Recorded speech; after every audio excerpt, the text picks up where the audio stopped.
Good morning students, welcome to our BEd online class. आज की कक्षा में हम विज्ञान का अधिगम के अंतर्गत व्यवहारवाद से निर्मित वाद और उसके आगे पढ़ेंगे। जिससे पहले हम लोगों ने ब्रूनर को पढ़ चुका है और भी बहुत सारे प्रोफेसर्स के बारे में बात कर लिया, जिसमें से प्रोफेसर्स के सीरीज आया था। कॉग्निटिव विकास के बेस पे बात किए थे, चिंतन की बात किए थे, जॉन डीवी का बात कर चुके हैं, ब्रूनर का बात कर चुके हैं और साथ साथ ओसवाल का भी, आसूबेल का भी बात किए। आज जो हम लोग करेंगे जिनेवा स्कूल, जो कि प्रोफेसर जीन पियाजे के द्वारा बनाया गया था, उसके ऊपर की चर्चा करेंगे सीधे। जीन पियाजे का जन्म सन 1896 में 9 अगस्त को स्विट्जरलैंड में हुआ। उनकी मृत्यु 16 सितंबर 1980 को हुई। सन 1950 के आसपास इनकी आनुवांशिकी ज्ञान मीमांसा को संयुक्त राष्ट्र अमेरिका में विज्ञान व शिक्षा व मनोविज्ञान के क्षेत्र में काफी महत्व दिया जाने लगा।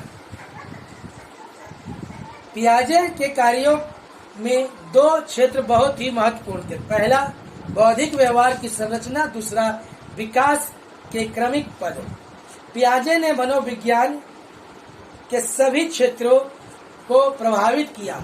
उदाहरणार्थ प्रत्यक्षीकरण, तर्क, बुद्धि, स्वप्न, नैतिक विकास, संख्या, स्थान, समय, भार, बाल्यावस्था से लेकर किशोरावस्था तक चिंतन इत्यादि की बातें की।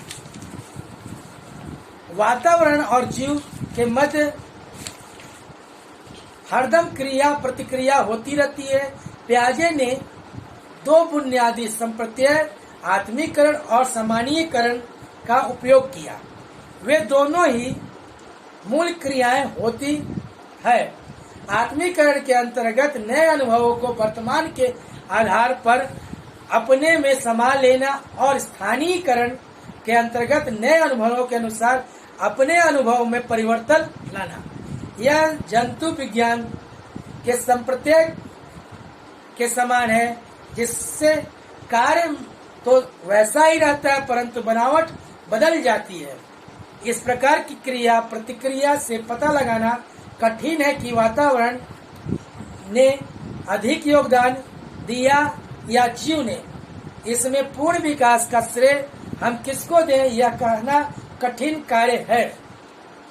पियाजे ने मानसिक विकास की अवस्थाओं को संज्ञानात्मक विकास कहा है। पियाजे की धारणा है कि विकास की अवस्थाओं की व्याख्या पूर्ण विश्वास के साथ की जानी चाहिए। इस क्रम के साथ अन्य कुछ नहीं होना चाहिए। इसमें उत्तरोत्तर क्रम की व्यवस्था होनी चाहिए। पियाजे ने विकास की अवस्थाओं को इस प्रकार बांटा है। विकासात्मक प्रविधि, संज्ञानात्मक विकास प्रक्रिया को भिन्न भिन्न अवस्थाओं के अनुक्रम में देखा जा सकता है। प्रत्येक अवस्था संज्ञानात्मक व्यवहार में बनी हुई है तथा प्रत्येक अवस्था गुणात्मकता में एक दूसरे से भिन्न है। यह भिन्नता तार्किक स्तर पर वर्णित की जा सकती है, जो इन अवस्थाओं के मूल है। पियाजे के अनुसार अधिगम पूर्ण रूप से संज्ञानात्मक विकास के अधीनस्थ है और तथा संज्ञानात्मक विकास स्तरानुसार विशिष्ट अनुभव का प्रभाव बालक पर होता है। बालक क्रमानुसार बौद्धिक क्षमताओं में व्यवहार करता है। जैसे सामान्यतः बालक वर्तमान के ज्ञान, बोध और अवबोधन तथा नवीन घटना अनुभव एवं समस्या के संतुलितकरण की प्रक्रिया में व्यस्त रहते हैं। अनुकूलन 2 स्वरूप बनाता है, जो उसी समय अवस्था एक साथ जटिल होती है। यह आत्मीकरण एवं स्थानीयकरण है। आत्मीकरण परिवर्तन प्रविधि है, जिसमें नवीन बोध बदलकर उपस्थित संज्ञानात्मक संरचना में फिट हो जाती है। स्थानीयकरण संज्ञानात्मक संरचना को परिवर्तन करने वाली प्रविधि है, जिसमें जो बोध होता है वह फिट हो जाता है। पियाजे का मत है कि जब बालक अपने वातावरण को किसी को अच्छी तरह जान लेते हैं तो प्रभावी अनुकूलन होता है। पियाजे ने इस अनुकूलन प्रतिक्रिया को संतुलिनीकरण कहा है। जब कोई व्यक्ति अनुभव का आत्मीकरण करता है और इस प्रक्रिया में ज्ञान की संरचना का समायोजन अथवा समानीकरण करता है तो उसे संतुलिनीकरण कहते हैं। आत्मीकरण मात्र वातावरण पर ही निर्भर नहीं है, किंतु इसमें उस व्यक्ति के पूर्व स्थित संज्ञानात्मक संरचना पर भी निर्भर होते हैं, जिसमें छात्र द्वारा वातावरण से ज्ञान का आत्मीकरण किया जाता है। यह पूर्व स्थिति संज्ञानात्मक संरचना से अंतःक्रिया करता है और इसके परिणाम से यह संरचना परिवर्तित होती है, अर्थात स्थानीयकरण हो जाता है, जिसके परिणाम स्वरूप विकसित संज्ञानात्मक संरचना को बनाता है। छात्र का आत्मीकरण करना मात्र वातावरण पर निर्भर करता है। यदि इनमें अनुभव एवं वर्तमान संज्ञानात्मक संरचना में असंगतता अधिक है तो आत्मीकरण नहीं होगा। इस प्रकार का अधिगम जिसमें छात्र और वातावरण क्रिया करते हैं संतुलितकरण अथवा अनुकूलन होता है। उससे छात्र सक्रिय रहकर स्वयं के ज्ञान का निर्माण करते हैं। पियाजे ने जिनेवा में जेनेटिक एवं एपिस्टेमोलॉजी संस्थान में लगभग 5 दशक तक सहयोगियों के साथ शोध द्वारा यह जानने का प्रयास किया कि मानव के बुद्धि विकास किस प्रकार होता है तथा उस विकास के क्रम का भी अध्ययन किया।